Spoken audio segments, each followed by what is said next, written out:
हाँ, वही बात मोदी जी ने पकड़ी, वही बात आपने पकड़ी। वो किस दिशा में ले जाना चाहते हैं। जी सर। तो वो कई मामलों में उनके जो मेरे जो प्रश्न थे वो अनुत्तरित रहे, वो उत्तर नहीं दे पाए, क्योंकि उनके पास रोड मैप नहीं है। मुझे लगता है रोड मैप के अभाव में वो चल तो पड़े हैं, लेकिन वो कौन सी दिशा में जाएंगे, ये मुझे लगता है अभी भी प्रश्न खड़ा है। 3 से 4 साल प्रभारी के रूप में वहाँ पे काम किया, तो आप क्षेत्र की 2 अन्य पार्टियों को कैसे देखते हैं? तो आज चाहे आदिवासी पार्टी से जीते हुए जो नेता थे, उन्होंने भी पिछली बार जब अशोक गहलोत सरकार अल्पमत में थी, तो किस कारण से दिए तो ईश्वर जाने, हम तो वहाँ नहीं थे देखने वाले, लेकिन गया तो कांग्रेस के पक्ष में ही। जी तो मैं तो ये भी कहना चाह रहा हूँ, जब जाना कांग्रेस में ही है तो फिर अलग पार्टी बनाने का उचित लगता नहीं। जी सर, ये क्षेत्र में जब जातिगत राजनीति हेवी हो जाती है, तब सर उस क्षेत्र के विकास में क्या फर्क आता है सर? कि ये जो पार्टियां हैं, विपक्षी पार्टियां, ये टुकड़े टुकड़े की राजनीति करती है, जी क्योंकि उनको पता है कि इस पर्टिकुलर क्षेत्र में 70% ज़्यादा आबादी एसटी की है, तो यहाँ एसटी की बात करो, एसटी की पार्टी बनाओ, जीत जाओ। जिले का प्रभारी है वो अदर जिले से होता है, अदर क्षेत्र से होता है, उस जिले का निवासी नहीं होता है, और विशेष रूप से संगठन की आँख नाक कान का काम करता है। इन्होंने एक सोच डेवलप की है कि इन्होंने हमारे वहाँ का जो भील आदिवासी है, जिसको भील समाज हम कहते हैं, जो हमारे लिए सम्माननीय है, उस समाज के लोगों को, उनके बच्चों को ये कहा कि तुम यहाँ के रह जाओ। सर, बाप की राजनीति विकास केंद्रित है या पहचान केंद्रित है? तो सर, विपक्ष का कहना है कि भाजपा ने डूंगरपुर बांसवाड़ा के सामान्य वर्ग का शोषण किया। इस पर आपका क्या दृष्टिकोण है? आदिवासी पार्टी के चुनावी वादों को और विकास पर उनके नजरिए को लेकर आपका क्या दृष्टिकोण है? जिन बातों का कोई तारतम्य नहीं है। जब हम परमाणु जो अपना बिजली घर बन रहा है उसका विरोध करते हैं और घर पे बिजली चाहिए, जब हम मिल का विरोध करते हैं कपड़े चाहिए, जब हम किसी भी उद्योग का विरोध करते हैं और सामान चाहिए, अब आप बताओ कैसे इनको आप बैलेंस करोगे? हो ही नहीं सकता। विकास के नाम पर एसटी समाज के हक अधिकार छीने जाने के आरोप लगते हैं। इस पर आपका क्या दृष्टिकोण? सर, डूंगरपुर बांसवाड़ा के युवाओं के सामने आज सबसे बड़ी रोजगार की समस्या क्या है? राजस्थान जो राज्य है वो एक अभी की जो सरकार है वह केंद्र शासित राज्य की तरह चल रही है, उसके बारे में सर आपका क्या दृष्टिकोण? सर, एक सबसे बड़ा मुद्दा है डूंगरपुर बांसवाड़ा का बिल प्रदेश, उसे आप कैसे देखते हैं? नमस्कार, मैं हूं Sandeep Kumar Joshi, founder the Sandeep show.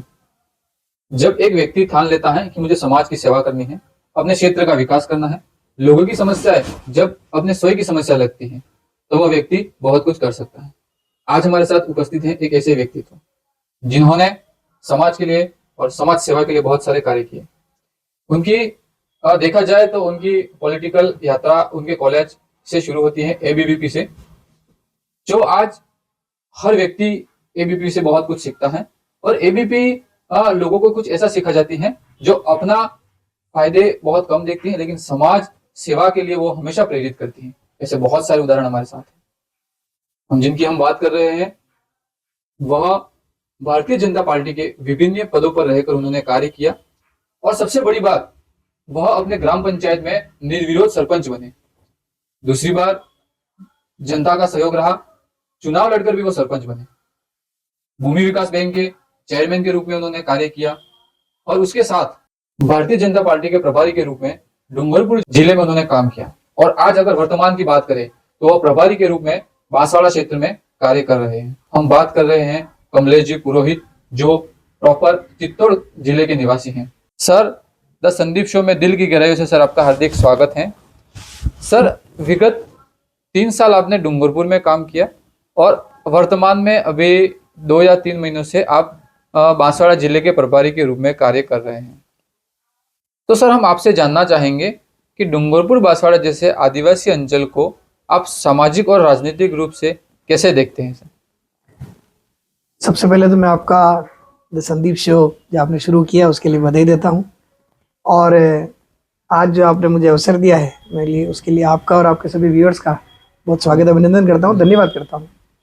Sandeep ji, जैसा आपने पूछा कि डूंगरपुर और बांसवाड़ा जैसे आदिवासी अंचल में जब सामाजिक और राजनीतिक रूप से हम उसको देखते हैं, तो निश्चित रूप से मैं ये समझ सकता हूँ कि विगत कुछ वर्षों से वहाँ के राजनीतिक और सामाजिक समीकरण बदले हैं। जी सर। लंबे समय तक कांग्रेस और भारतीय जनता पार्टी के साथ वो अंचल जुड़ा रहा। जी सर। और विगत समय से हम सब देखते हैं कि वहाँ एक नई पार्टी ने जन्म लिया है, और उसको जब हम आधार रूप में देखते हैं तो मैं समझता हूँ कि जहाँ पर किसी एक पर्टिकुलर कास्ट की आबादी ज़्यादा हो जाती है तो उस जाति के अंदर विचार चलता है, विमर्श चलता है, और वो विमर्श धीरे धीरे धीरे धीरे हमने देखा है कि किस प्रकार से सामाजिक आंदोलन से बदलते बदलते राजनीतिक आंदोलन में बदला है। तो इस प्रकार से अभी वर्तमान में वहाँ पर सबका साथ सबका विकास की भारतीय जनता पार्टी की विचारधारा काम कर रही है। साथ ही कांग्रेस भी अपना वर्किंग करती है, लेकिन नई पार्टी के रूप में भारतीय आदिवासी पार्टी जो बनी है उसने भी अपना वर्किंग शुरू किया है, उसका भी काम हम लोगों के बीच में आने लगा है। तो मुझे लगता है सामाजिक और राजनीतिक रूप से उस जिले के दोनों जिलों में जो कह सकते हैं अपन जाति आधारित राजनीति शुरू हुई है, उस जाति आधारित राजनीति को हम देखते हैं कि उनका सफर अभी शुरू हुआ है। देखते हैं आगे किस प्रकार से वो बढ़ता है। सर, इन क्षेत्रों की जनता आज राजनीति से सबसे बड़ी ज्यादा क्या अपेक्षा रखती है? देखिए, जब आप भारतीय जनता पार्टी की बात करेंगे, आदरणीय नरेंद्र मोदी जी के नेतृत्व में जो भारतीय जनता पार्टी काम कर रही है, उससे अगर आप अपेक्षाओं की बात करेंगे तो क्षेत्र की जनता पूरे देश में ये मानती है कि मोदी जी जो है वो हमारे देश को विश्व में नंबर 1 बनाने वाले हैं। तो उस विकसित भारत के सपने के साथ तो डूंगरपुर बांसवाड़ा भी जुड़ा हुआ है जी सर। लेकिन अन्य पार्टियों से इस प्रकार की अपेक्षाएं न तो जनता करती है और न उनके वादों में, घोषणा पत्रों में इस प्रकार की कोई बात है। जी। हम भारतीय जनता पार्टी कार्यकर्ता के नाते ऐसा मानते हैं कि जब मोदी जी बात करते हैं उज्ज्वला योजना की, गैस देने की, जब मोदी जी बात करते हैं हर घर जल देने की, जब मोदी जी बात करते हैं हर घर बिजली देने की, जब मोदी जी बात करते हैं प्रधानमंत्री सड़क की, जब मोदी जी बात करते हैं विभिन्न योजनाओं के माध्यम से जन कल्याण की, जब बात करते हैं आयुष्मान कार्ड के माध्यम से जब इलाज की बात करते हैं, तो जब वो बात होती है तो उसमें हमें झलकता है कि पूरा भारत एक माला के रूप में है और उसी माला के जो 2 मोती है वो डूंगरपुर बांसवाड़ा भी है। तो भारतीय जनता पार्टी तो सर्वांगीण विकास की, सबका साथ, सबका विकास, सबका विश्वास और सबका प्रयास की विचारधारा के साथ काम करती है। लेकिन यहाँ कुछ परिस्थितियां ऐसी बनी कि कुछ पार्टियों ने स्थानीय मुद्दों के आधार पर राजनीति प्रारंभ की है।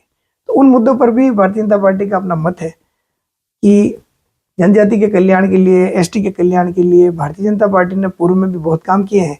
वर्तमान में भी जो सरकार है उन्होंने सभी क्षेत्रों में उस पर काम किया है। और मैं संदीप जी आपसे एक बात निवेदन करूंगा कि जब क्षेत्र का विकास होता है तो उसमें किसी एक पर्टिकुलर जाति का विकास नहीं होता, उसमें पूरे क्षेत्र का विकास होता है। जी बिल्कुल। तो देश के विकास में अगर डूंगरपुर बांसवाड़ा का विकास भी होगा तभी तो देश के विकास के हिस्से में या उसी विचार में या उसी लाइन में ये दोनों जिले भी जुड़ेंगे। जी बिल्कुल सर।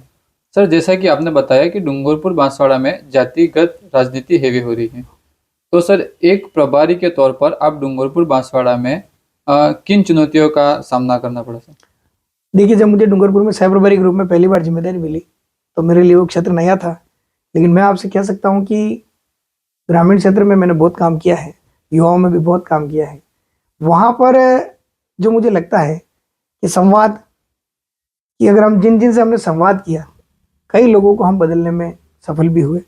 हमारे विचार को जब हमने लोगों तक पहुँचाया तो लोगों ने हमारे विचार को एक्सेप्ट भी किया। और बड़ा परिवर्तन ये आया कि चूंकि जब जाति का एक हुजूम चलता है तो उस समय सब लोग एक दिशा में चलते हैं, लेकिन जब थोड़ा आगे चलते हैं तो उनको लगता है कि हम जिस दिशा में जा रहे हैं उस दिशा में आगे जाने के बाद क्या। तो मैंने वहाँ कई एसटी के नेताओं से बात की जो अन्य विचारधाराओं से भी थे। तो मैंने उनसे पूछा कि आप लोगों की विचारधारा से जिस प्रकार से आप इस क्षेत्र को ले जाना चाहते हैं, जाति के आधार पर, क्षेत्र के आधार पर, वो किस दिशा में ले जाना चाहते हैं। जी सर। तो वो कई मामलों में उनके जो मेरे जो प्रश्न थे वो अनुत्तरित रहे, वो उत्तर नहीं दे पाए क्योंकि उनके पास रोड मैप नहीं है।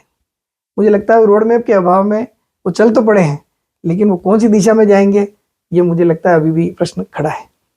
जी सर। सर, एक जिले के प्रभारी की सबसे प्रमुख जिम्मेदारियां क्या होती हैं? देखिए, डूंगरपुर और बांसवाड़ा 2 जिलों मुझे देखने का अवसर मिला है। जिला प्रभारी जो है हमारी भारतीय जनता पार्टी संगठन की एक बड़ी रचना है। उसमें जिला अध्यक्ष के और जिला प्रभारी के नाते 2 जिम्मेदारियां महत्वपूर्ण रूप से जिले में दी गई है। जिले का प्रभारी है वो अदर जिले से होता है, अदर क्षेत्र से होता है, उस जिले का निवासी नहीं होता है और विशेष रूप से संगठन की आंख नाक कान का काम करता है। हमारा काम वहाँ जाकर समन्वय स्थापित करना, स्थानीय स्तर पर क्या समस्याएं हैं, क्या मुद्दे हैं, हमारे संगठन के स्तर पर कोई कमियां हैं तो उसको ठीक करना। अगर हमारे वहाँ वैचारिक रूप से कोई संघर्ष है, आपस में समन्वय नहीं है तो उस पर बात करनी और साथ ही क्षेत्र के बारे में हमारी पार्टी को अवगत कराना, किस प्रकार से वहाँ कौन से मुद्दे प्रभावी हैं, क्या बातें हमको आगे जाकर सरकार में, संगठन में रखनी है जिनसे समाज का भला हो, क्षेत्र का भला हो और इस प्रकार से एक सार संभाल की भूमिका हम कह सकते हैं, एक गाइड की भूमिका हम कह सकते हैं, इस प्रकार की भूमिका प्रभारी की रहती है। जी सर। सर आपने लगभग 3 से 4 साल प्रभारी के रूप में वहां पे काम किया, तो आप क्षेत्र की 2 अन्य पार्टियों को कैसे देखते हैं? हाँ, ये है बड़ा अच्छा प्रश्न है आपका कि डूंगरपुर और बांसवाड़ा इस क्षेत्र में भारतीय जनता पार्टी के अलावा कांग्रेस और एक आदिवासी पार्टी के रूप में एक पार्टी काम करती है। निश्चित रूप से कांग्रेस आज़ादी से पुरानी पार्टी है, जी उसका अपना वर्किंग है, काम करने का तरीका है। और भारतीय जनता पार्टी ने भी मैं कह सकता हूँ कि पूरे भारत में अब तो अपना नेटवर्क बना लिया है, और डूंगरपुर बांसवाड़ा में भी भारतीय जनता पार्टी के समर्थक बड़ी संख्या में है। लेकिन विगत वर्षों में जिस प्रकार से जाति की राजनीति हुई जी सर। और एक थर्ड पार्टी का उदय हुआ, तो मैं आपसे संदीप जी ये कहना चाहूँगा कि जहाँ जहाँ थर्ड पार्टी का उदय हुआ, सबसे ज़्यादा नुकसान कांग्रेस को हुआ। क्योंकि कांग्रेस जहाँ थर्ड पार्टी का उदय होता है वहाँ से कांग्रेस गायब हो जाती है। जी सर। तो आज हम महसूस करते हैं कि कांग्रेस ने दोनों जो हमारे विपक्षी दल है उन्होंने लोकसभा चुनाव में समर्थन दे ही दिया था। उसके अलावा जब भारतीय आदिवासी पार्टी से जो जीत के गए उन्होंने भी आगे जाके कांग्रेस को ही समर्थन दिया। तो आप भले ही उनको दो कह रहे हैं, लेकिन हम तो एक ही विपक्षी मानते हैं, जी सर। क्योंकि अल्टीमेट तो वोट तो कांग्रेस को ही जा रहा है, वोट तो भाजपा के विरोध में ही जा रहा है।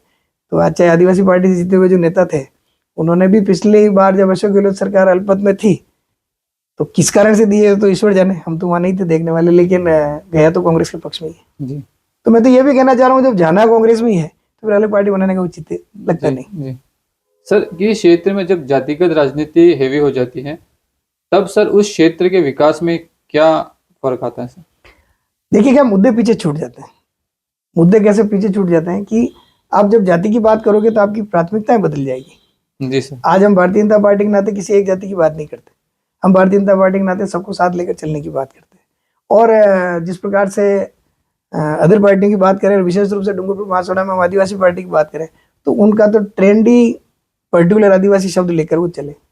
जब शुरू में आदिवासी शब्द लेकर चले तो उन्होंने हमारे वहाँ के भील समाज के लोगों को इकट्ठा किया और उन्होंने कहा कि हम सब आदिवासी और हमारी पार्टी है। लेकिन आपने देखा होगा संदीप जी, पिछले कुछ समय से आदिवासी पार्टी ने अपना उसको बदला है विचार को, और अब जब वो कहते हैं कि हम कौन, तो हम कहते हैं कि हम शोषित हैं, हम एससी वाले भी हमारे साथ हैं, एसटी भी हमारे साथ है, ओबीसी भी हमारे साथ है, माइनॉरिटी भी हमारे साथ है।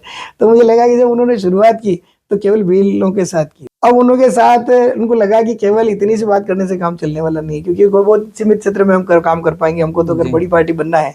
तो वो अपने मुद्दों से भटकते गए। जब उन्होंने शुरुआत भील प्रदेश से की तो फिर आपने देखा भी होगा कि उनकी यात्रा में झारखंड भी आ गया, उनकी यात्रा में बाड़मेर भी आ गया, उनकी यात्रा में कोटा हड़ौती भी आ गई। तो उनकी यात्रा तो आगे बढ़ गई, बढ़नी चाहिए, हम उसमें मना भी नहीं करते, लेकिन वो जो कहते हैं ना वो कर नहीं पाते जी, वो बदल जाते हैं, बार बार बदल जाते हैं। तो सर विपक्ष का कहना है कि भाजपा ने डूंगरपुर बांसवाड़ा के सामान्य वर्ग का शोषण किया, इस पर आपका क्या दृष्टिकोण है?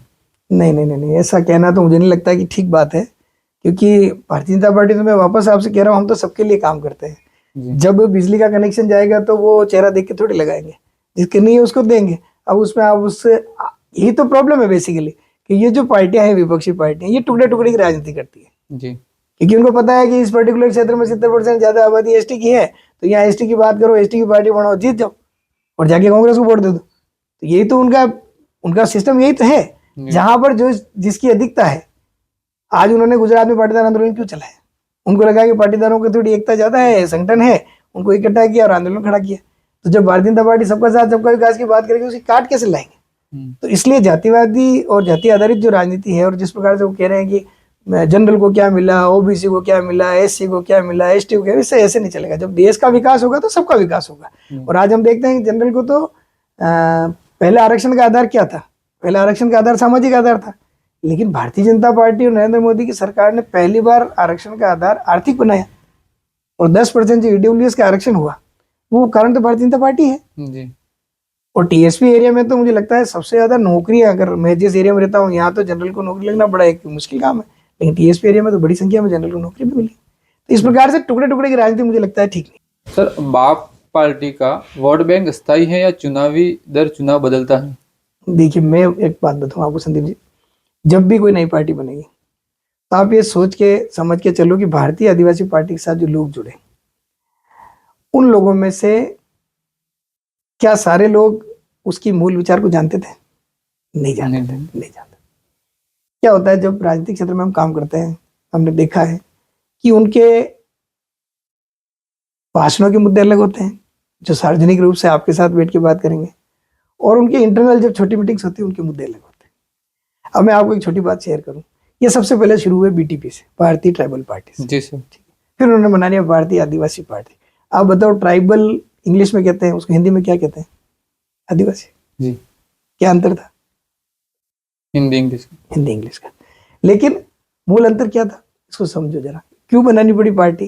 तो पार्टी इसलिए बनानी पड़ी कि बीटीपी ने फॉर्मूला बनाया कि हम बार बार एक ही व्यक्ति को चुनाव नहीं लड़ना, लेकिन इनको बार बार चुनाव लड़ना था, इसलिए इन्होंने अलग से ट्राइबल पार्टी बनाई, आदिवासी पार्टी बनाई। तो ये देखना पड़ेगा आपको कि ये पार्टियां बनती क्यों है। क्या एक क्षेत्र के विकास के लिए पार्टी बनी है क्या?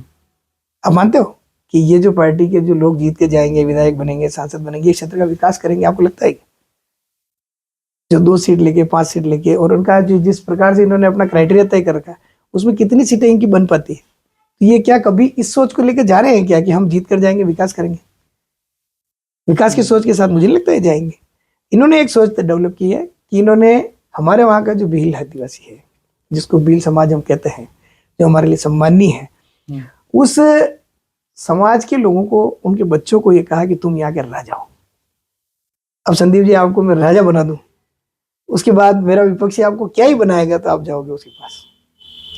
लेकिन मेरे उस राजा को मैं निवेदन ये करूं कि हम तो वही डूंगरपुर महासोड़ा के हमारे बच्चे तो वही अहमदाबाद जाके और गुजरात जाके और अपनी मेहनत मजदूरी करके अपना घर पेट भर रहे हैं जी। राजा कौन बना? जिन्होंने वोट लिए वो राजा की सीट पे बैठे हैं, बाकी जनता तो वही है। जी बिल्कुल। उनको तो वही रोज उठ के और अपने काम धंधे की तलाश में जाना है। जी। तो ये एक जो भटकाव आया, इसका बेसिक कारण ये था कि इन्होंने उनको राजा बना दिया।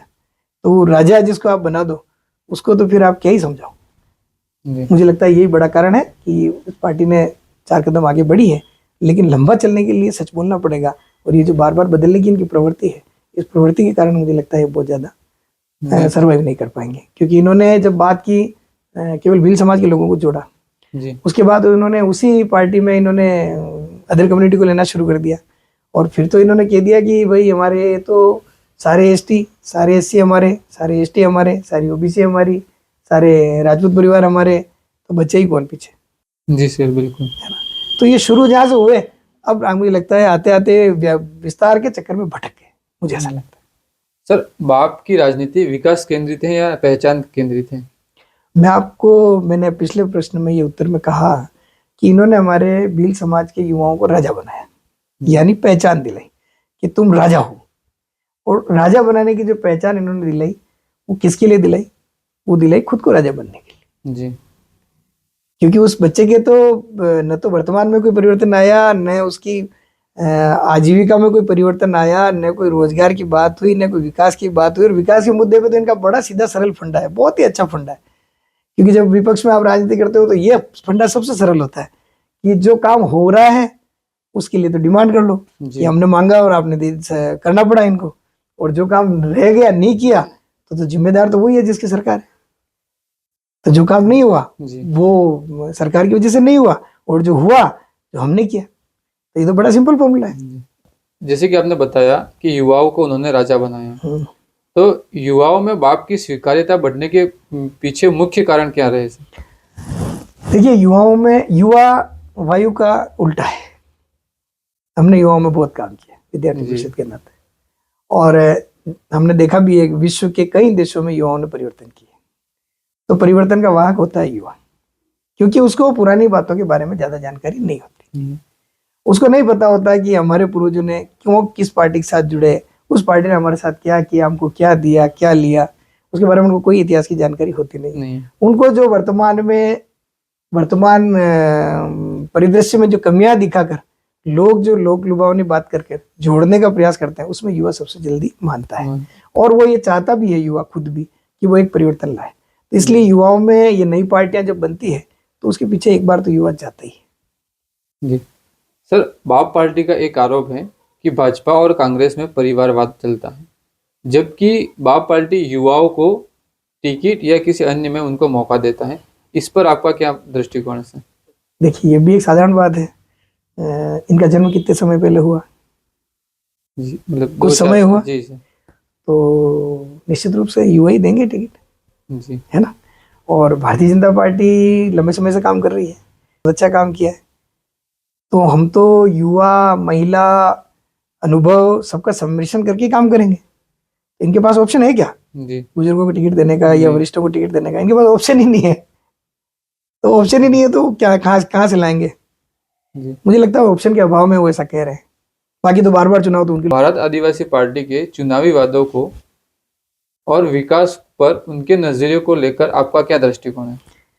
देखिए जिस पार्टी की आप बात कर रहे हैं वो बड़ा जोरदार काम है। मैं आपको सच बताऊं, आप सुनो मेरे नजरिए से उसको, कि जब विकास की बात होगी, रेल लानी है, तो उनका पार्टी का एक मुखौटा खड़ा होकर बोलेगा कि हमको रेल नहीं चाहिए, हमको सड़क नहीं चाहिए, हमको ये नहीं चाहिए, हमको वो नहीं चाहिए। और उन्हीं की पार्टी का एक दूसरा मुखौटा खड़ा होगा, वो दिल्ली लोकसभा में कहेगा हमको रेल दे दो, कनेक्टिविटी दे दो। एक मुखौटा कहेगा कि हमारा आदिवासी जो है, हमारा भील समाज का जो गरीब व्यक्ति है, वो तो कभी ट्रेन में बैठता ही नहीं है, हमें ट्रेन की क्या जरूरत है। दूसरा कहेगा नहीं साहब, हमारे लोग अहमदाबाद जो है बिजनेस के लिए जाते हैं, हिम्मतनगर बिजनेस के लिए जाते हैं, गुजरात जाते हैं, बम्बई भी जाते होंगे, आगे भी जाते हैं, तो हमको ट्रेन की जरूरत है। तो वो बड़े समझदार लोग हैं, मुझे लगता है बड़े अलग ही प्रकार के लोग हैं। वो दो मुँहे लोग हैं, वो दोनों मुंह से बात करते हैं। और विकास की जहाँ तक बात है, भाजपा ने जो काम किया है वो निश्चित रूप से रिमार्केबल है। आने वाले समय में और रिमार्केबल काम होने वाला है। और उनका तो विकास पर इतना ही फार्मूला है कि जो उनको लगता है कि जनता को अब भौतिक आवश्यकता उनकी महसूस होती है। हम आप देखते हैं कि चाहे बच्चा किसी भी समाज का हो, उसको मोबाइल चाहिए, चाहे बच्चा किसी भी समाज का हो, उसको बाइक चाहिए, चाहे बच्चा किसी भी समाज का हो, उसको अच्छा घर चाहिए, उसको सड़क चाहिए, उसको लाइट चाहिए, उसको सब चीजें जो भौतिक आवश्यकताएं होती है वो सब उसको आवश्यकताएं होती है।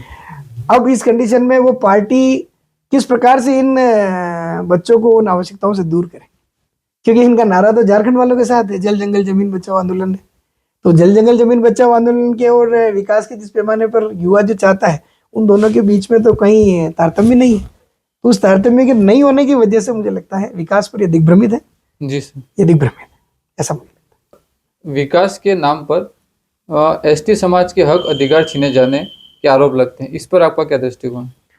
हाँ, ये मैंने भी कई बार पढ़ा है, सुना है, समझा है कि जब भी विकास की बात आती है तो ये कहा जाता है कि जमीन अधिग्रहण में हमारी एसटी समाज की जमीन जाएगी। उसके अलावा भी कई आरोप लगाए जाते हैं। तो मैं तो आपसे निवेदन करूं कि आज पूरे देश में इतना विकास हो रहा है, निश्चित रूप से जो 4 लेन बनी, 6 लेन बनी या और भी कई बड़े प्रोजेक्ट बने हैं, तो उसमें वास्तव में विस्थापन हुआ है, जिसको हमको स्वीकार करना चाहिए। निश्चित रूप से विस्थापन होता ही है। अब जब वो विस्थापन होता है तो उसमें एसटी का भी होगा, जनरल का भी होगा, जो वहाँ जिसकी जमीन होगी उसी का तो होगा, है ना।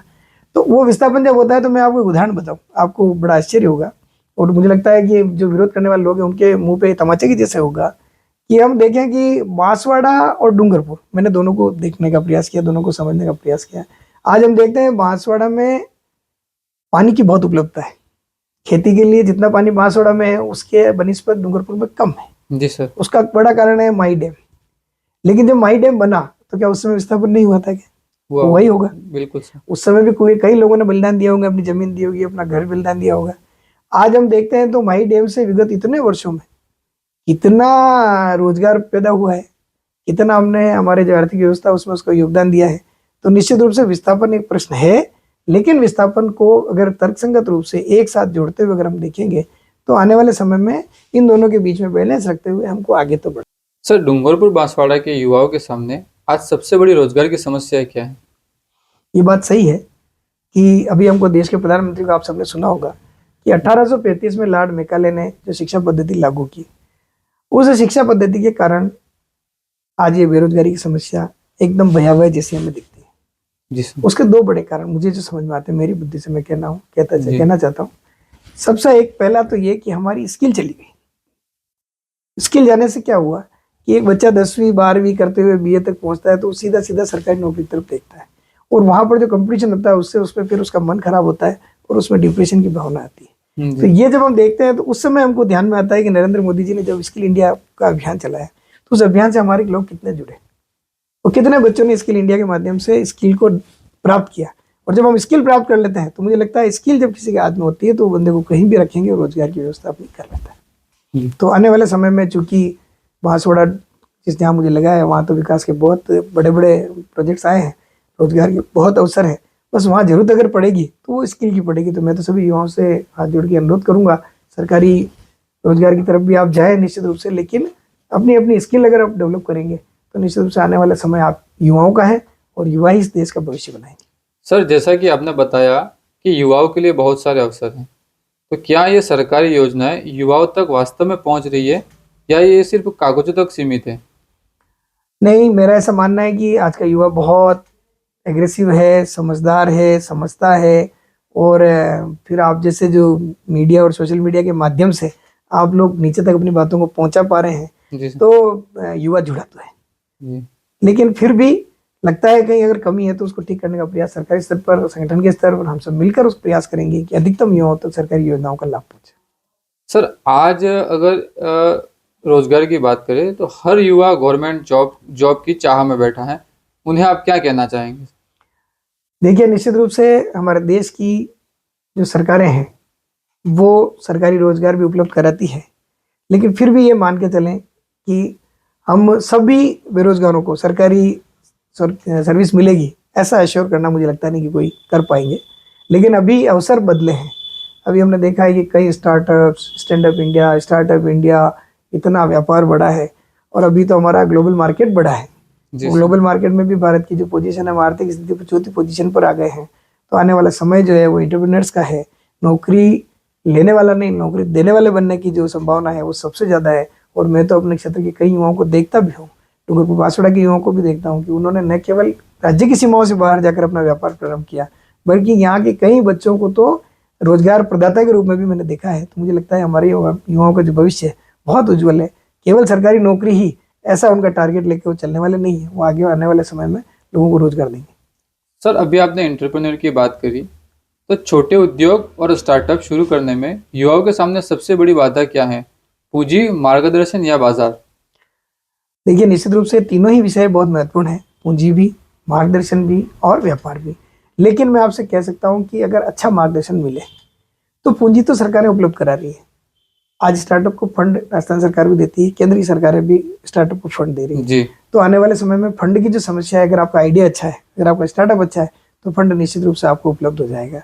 रही बात बाजार की, तो बाजार के लिए जब हम बात करते हैं तो हमने महसूस किया कि कनेक्टिविटी जो है हमारे क्षेत्र की वो निश्चित रूप से कहीं ना कहीं उसमें कमी है। जी। बाजार से जब जोड़ने की जब बात करते हैं तो उसमें कहीं ना कहीं कमी है, उसको हम मिलकर सब सुधार रहे हैं। और आने वाले समय में जिस प्रकार से राजस्थान का जो हमारा माननीय मुख्यमंत्री जी ने एक बड़ा संकल्प हाथ में लिया है, उससे मुझे लगता है रोजगार के अवसर उपलब्ध होंगे और कनेक्टिविटी जो हमारी है वो बहुत अच्छी होने वाली है। जी सर, एक उद्योग शुरू करने के लिए सबसे पहले मार्गदर्शन जरूरी होता है, तो क्या आज की शिक्षा व्यवस्था युवाओं को नौकरी के योग्य बना रही है या सिर्फ डिग्रियां दे रही है? हाँ, वही बात मोदी जी ने पकड़ी, वही बात आपने पकड़ी। मोदी जी ने यही कहा कि 1835 से जो मैकाले की शिक्षा पद्धति से हम लोग काम कर रहे हैं, तो हम दिखने में भारतीय हैं, लेकिन हम हमारे में भारतीयता का अनुभव जिस प्रकार से होना चाहिए, क्योंकि हम तो पैदाइशी एंटरप्रेन्योर हैं इंडियंस। तो भारत ने तो बहुत उत्पादन किया है। हमारे यहाँ की ढाका की मलमल तो एक उंगली में, ये अंगूठी में निकाली जा सकती थी पूरी शॉल। तो हमने तो बहुत आगे थे हम तो, लेकिन कुछ सालों में निश्चित रूप से हमारा क्षरण हुआ है। अब उन चीज़ों को वापस ठीक करते हुए हम आगे बढ़ेंगे तो आप मान के चलो जितना नुकसान हुआ है ना, थोड़ा समय तो इसमें लगेगा। इसलिए मोदी जी ने जब विकसित भारत का लक्ष्य लिया तो 2047 का है जी। और इसी तरह से जब उन्होंने कहा कि गुलामी की मानसिकता से दूर हटना है तो उसके लिए उन्होंने 2035 का लक्ष्य लिया।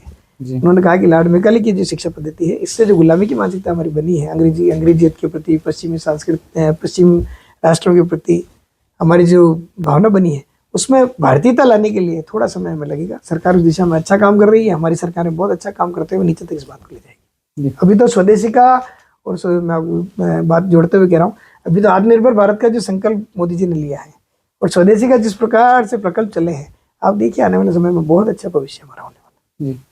सर, विपक्ष का एक आरोप है कि राजस्थान जो राज्य है वो एक अभी की जो सरकार है वो केंद्र शासित राज्य की तरह चल रही है, उसके बारे में सर आपका क्या दृष्टि है? नहीं, ऐसा कहना तो मुझे लगता नहीं ठीक है, क्योंकि कई बार क्या होता है कि जब हम कहते हैं डबल इंजन की सरकार, तो डबल इंजन की सरकार जब हम कहते हैं तो लगता है कि संयोजन कितना अच्छा है, कि हमारी जो केंद्र की सरकार जो योजना लाती है वो स्टेट में किस किस प्रकार से इंप्लीमेंट होती है, कितना बेहतरीन तरीके से होती है। जी अब मैं आपको छोटा सा उदाहरण बताऊं।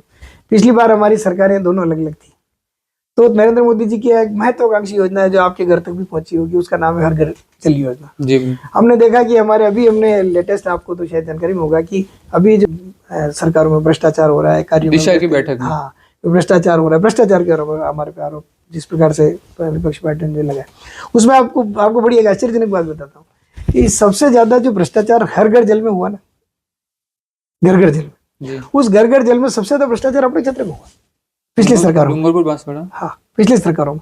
और अपने क्षेत्र की काम करने वाली मैक्सिमम कंपनियों को ब्लैकलिस्ट किया गया हमारी सरकार के आने के बाद, भाजपा की सरकार के आने के बाद। और उसमें वहां के तत्कालीन जो हमारे मंत्री जी थे उनको तो जेल भी रहना पड़ा। तो जो भ्रष्टाचार की कारण से हमारी जो योजनाएं लंबित होती है, जिनके कारण से हम लोग जनता तक डिलीवरी नहीं दे पाते, उसमें ये डबल इंजन न होने का कितना नुकसान हुआ आप सोचो। ये जो हर घर नल की जो योजना है, ये जिन राज्यों में भाजपा की सरकार थी वहां तो नीचे पहुंच चुकी। ये जो कनेक्टिविटी है, ये अच्छी कनेक्टिविटी कई लोगों को जैसे दो जनों की दोस्ती अच्छी नहीं लगती, तो वो ऐसा प्रयास करते हैं कोई ऐसी बात कहे ताकि आपस में इनके कनेक्शन जो है वो एक दूसरे के विपरीत बने। लेकिन यहाँ तो इतना अच्छा संयोजन है, माननीय प्रधानमंत्री नरेंद्र मोदी जैसा विराट नेतृत्व हमारे पास है और भजनलाल जी शर्मा जैसे सरल सहज व्यक्तित्व हमारे पास है, इतना सुंदर संयोजन है। इस संयोजन से राजस्थान जो है आने वाले 5 वर्षों में बहुत आगे जाने वाला है। सर अभी राजस्थान सरकार ने 2 वर्ष पूर्ण होने पर एक रथ यात्रा निकाली थी, सर वो क्या थी? देखिए कितना बड़ा काम हमारे माननीय मुख्यमंत्री जी ने किया। उन्होंने जब 1 साल पूरा हुआ तब भी वो जनता के बीच अपना अकाउंटेबिलिटी के साथ अपने अकाउंट्स लेकर जनता के बीच में गई, हमने क्या क्या काम किया। उसी प्रकार जब 2 साल हुए तो 2 साल में भी जनता को हिसाब देने के लिए हमारे राजस्थान के मुख्यमंत्री ने जनता में हमने क्या क्या काम किया, हर घर हर गांव में जाकर उन्होंने इस बात को रखा। ये तो बड़ी हिम्मत वाली बात होती है जब आप सरकार में होते हैं और सरकार के कार्यों को लेकर जनता के बीच में आप जाते हैं, तो इस प्रकार बहुत हिम्मत रखनी पड़ती है अकाउंटेबिलिटी के लिए। लेकिन हमारे माननीय मुख्यमंत्री जी में अकाउंटेबिलिटी बहुत है, तो इस अकाउंटेबिलिटी को उन्होंने साबित करते हुए 2 वर्ष के लिए उन्होंने घर घर रथ भेजा, हर पंचायत स्तर पर रथ गया, क्या क्या उस पंचायत में काम है, उस क्षेत्र में काम है, उसकी बात जाकर आम जनता के सामने रखी है। तो बहुत बहुत हिम्मत वाली बात है।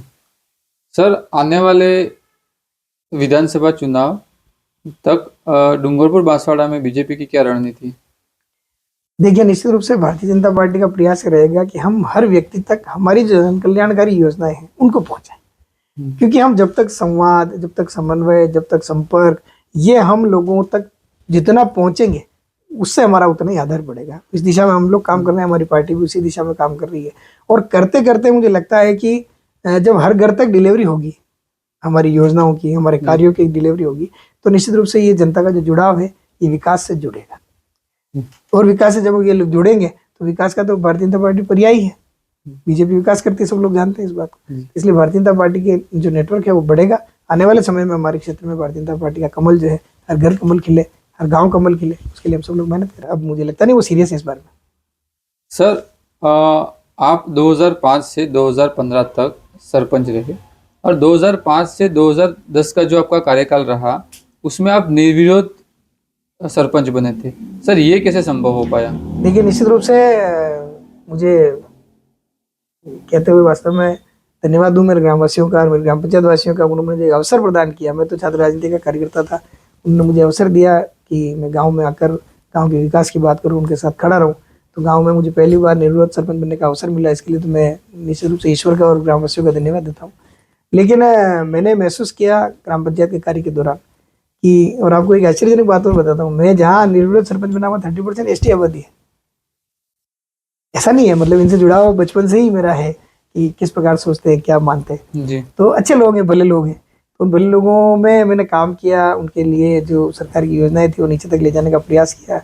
तो लोगों ने वापस पुनः सेकेंड टाइम, जो मेरा बिल्कुल मन नहीं था, फिर भी मुझे वापस चुनाव लड़वा के उन्होंने सरपंच बनाया। तो निश्चित रूप से ग्रामीण क्षेत्र की राजनीति से हम ये समझ पाते हैं कि आम आदमी की आवश्यकता क्या है, गरीब आदमी की आवश्यकता क्या है, और उस आवश्यकता के अनुरूप हम काम जब करते हैं तो उससे दुआएं मिलती है।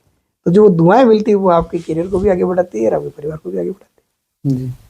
सर एक सबसे बड़ा डूंगरपुर बांसवाड़ा से एक बहुत बड़ा मुद्दा उठ रहा है और उस पर राजनीति हो रही है, भील प्रदेश। तो सर उस पर आपका क्या दृष्टिकोण है? देखिए मित्रों, सही बात तो ये है कि भील प्रदेश जो है उनके शुरुआती मुद्दों में एक मुद्दा था जिसके आधार पर इन्होंने पार्टी खड़ी की। और पहले तो आपने देखा होगा इनका जो भील प्रदेश का इनका जो नक्शा था, जो इनके दिमाग में, उसके प्रति जो जिस प्रकार का इन्होंने बाउंड्री उसकी क्रिएट की थी, उस बाउंड्री में आसपास के 4 राज्यों के पार्ट कुछ इन्होंने लिए थे। और उसके बाद फिर इनकी राजनीति को जब हमने आगे देखा तो भील प्रदेश का जो मुद्दा है वो इनके लिए मुझे लगता है कि अब उतना उपयोगी नहीं रहा है जी। क्योंकि हम ये मानते हैं कि ये झारखंड में जाकर जब चुनाव लड़ रहे हैं, इसी पार्टी से लड़ रहे हैं, तो ये भी चाहते हैं कि राष्ट्रव्यापी इनकी पार्टी हो, राष्ट्रव्यापी काम करें। तो उसमें फिर राष्ट्रव्यापी पार्टी में जब काम करते हैं तो वो एक स्थानीय मुद्दे के रूप में भील प्रदेश छोटा मुद्दा हो जाता है। तो मुझे लगता है ये मुद्दा इन्होंने छोड़ा है। साथ ही इन्होंने एक मुद्दा और भी छोड़ा है कि ये पहले केवल भील और आदिवासियों के नाम से ही पार्टी के रूप में चल रहे थे, लेकिन अब इन्होंने लगभग सभी समाजों को भी जोड़ लिया है। तो मुझे लगता है अब राष्ट्रीय पार्टियों में और इस पार्टी में बहुत ज़्यादा इनके मुद्दों में बहुत ज़्यादा अंतर इनके रहा नहीं, इनके जो मुख्य मूल उद्देश्य है उसमें। दूसरा एक बात मैं आपसे शेयर करूं, बहुत इंपॉर्टेंट बात है कि डूंगरपुर और बांसवाड़ा के जो युवा हैं उनकी आकांक्षा क्या है, मूल बात तो वही है। आज उनकी आकांक्षा और उनके जो मुद्दे हैं, क्या वो झारखंड के हमारे जो वनवासी के जो बंधु हैं उनके मुद्दों से मैच खाते हुए मुद्दे हैं, या यहाँ के बच्चों की जो आकांक्षाएं हैं, यहाँ का चाहे बच्चा एसटी का हो, जनरल का हो, ओबीसी हो, किसी वर्ग का बच्चा हो, यहाँ का जो एसटी का बच्चा उसकी आकांक्षा क्या है? यहाँ का एसटी का बच्चा डॉक्टर बनना चाहता है, नहीं बनना चाहता है? यहाँ का एसटी का बच्चा विकास के साथ साथ जो जिसको हम कह सकते हैं कि जितनी भौतिक आवश्यकता है वो सब आवश्यकताएं उसकी है या नहीं है जी। उसकी सारी वही आवश्यकता है जो एक साधारण अन्य समाज के बच्चे की है। तो इसलिए यहाँ पर वो झारखंड का फार्मूला मुझे लगता नहीं कि लगने वाला है। यहाँ के बच्चे बहुत जल्दी से उब जाएंगे, मैं आपको और कह रहा हूँ जी। बहुत शीघ्र आपको महसूस हो जाएगा कि ये लोग यहाँ के उब चुके हैं इन बातों से, जिन बातों का कोई तारतम्य नहीं है। जब हम परमाणु जो अपना बिजली घर बन रहा है उसका विरोध करते हैं और घर पे बिजली चाहिए, जब हम मिल का विरोध करते हैं कपड़े चाहिए, जब हम किसी भी उद्योग का विरोध करते हैं और सामान चाहिए। अब आप बताओ कैसे इनको आप बैलेंस करोगे? हो ही नहीं सकता। तो ये जो भौतिक आवश्यकता है, मुझे लगता है आज के एसटी के बच्चे की भौतिक आवश्यकता है, आज के उस क्षेत्र में रहने वाले अदर कम्युनिटी के बच्चे की भौतिक आवश्यकता है लगभग एक जैसी है। और उनका फ्यूचर वो देखते हैं उसी दृष्टि में।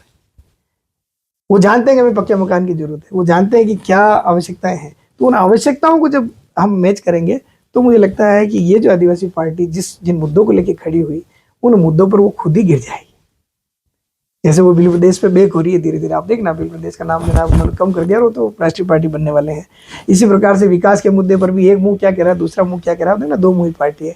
इसी प्रकार से आप जब आगे बढ़ोगे तो पहले केवल एसटी की बात करते थे, अब वो एसटी से आगे एससी, एसटी, ओबीसी, माइनॉरिटी सब कुछ मैंने जोड़ लिया, सब समाज को साथ ले लिया। तब वो एक्चुअल में वो ऐसा मिश्रण हो गया, वो किसी काम का रहने वाला नहीं है। आने वाले समय में उनको भी राष्ट्रीय पटल पर आना है तो सबका साथ सबका विकास के नारे के साथ ही राष्ट्रीय पटल पे आ सकते हैं। अब उनका एक नेता तो राष्ट्रीय पटल की जैसी बात करता है, सबका साथ की लेने की बात करता है, दूसरा नेता अपने वर्गवाद की बात करता है। तो ये निश्चित रूप से बहुत ही कम समय में इनके आपस में जो क्लेश है वो आपको सड़क पर दिखेंगे, आपको सामने नजर आएंगे।